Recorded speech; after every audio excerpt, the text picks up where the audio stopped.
Well, the death toll from the massive earthquake that hit Syria and Turkey is now more than 17,000 people. Let that number sink in for a second. The U.S. is one of several countries sending aid to the region. President Biden took a moment yesterday to acknowledge all those victims.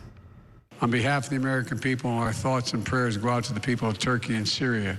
You know, the death toll is rising. It's one of the worst earthquakes in that region in over 100 years. And we mourn the loss of so many lives, and we offer our deepest condolences. All right, so let's get the latest on the rescue and recovery efforts. Correspondent Trent Murray joins us live now from Turkey. So Trent, rescuers pulled more survivors from the rubble this morning, and the pictures and the videos are just truly astonishing at this point. But we're now approaching 80 hours since that earthquake. So what are you seeing and hearing from rescue crews there?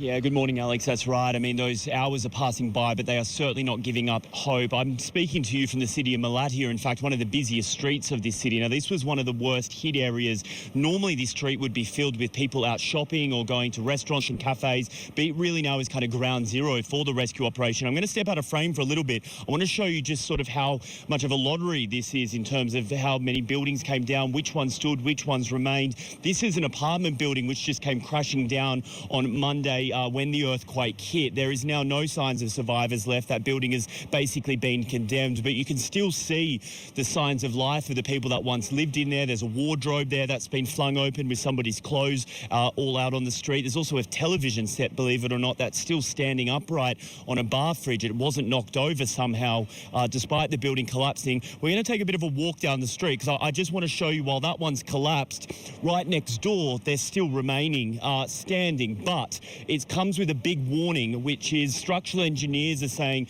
many of these buildings now are not safe. That's why you'll see police tape and the like blocking the entranceway. Some soldiers are going in there now to take a look, but we're basically being told be very careful and don't remain around those buildings too long, because if there is another violent aftershock, then it could quite easily come crashing down, just given how knocked around it has been. And then basically what you'll find then at the end of this just short walk that we're going to take is the remains of a much bigger apartment complex where the recovery operation is still underway. It is a huge pile of rubble. I'm going to keep just a little bit of distance because the military there have just told us that they have found a body of an elderly resident that they had been looking for, and they just don't really want TV crews too close, which is quite understandable. This is a picture playing out right across southern Turkey right now. Again, they are understanding that as each hour passes, it's going to probably move from a rescue phase to a recovery phase, but they're still using the daylight that is available to try really hard to search for any more survivors here and across the region. So humanitarian aid is being sent to Turkey and Syria. As I mentioned, the UN said a first aid convoy is en route to the disaster zone in Syria. So what challenges are these this aid is going to face to reach the people in need?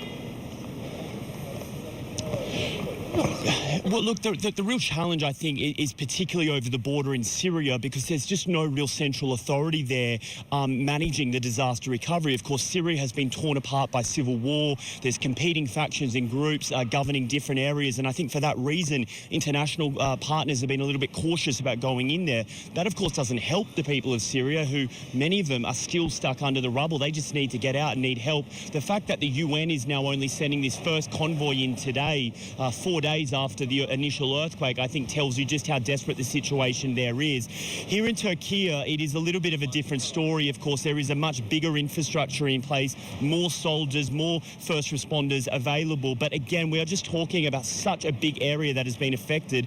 In Turkey alone, I mean, we're talking about an area the size of Virginia or Tennessee that has had all of its cities and towns knocked down. So just so much to do, and those resources are just incredibly stretched.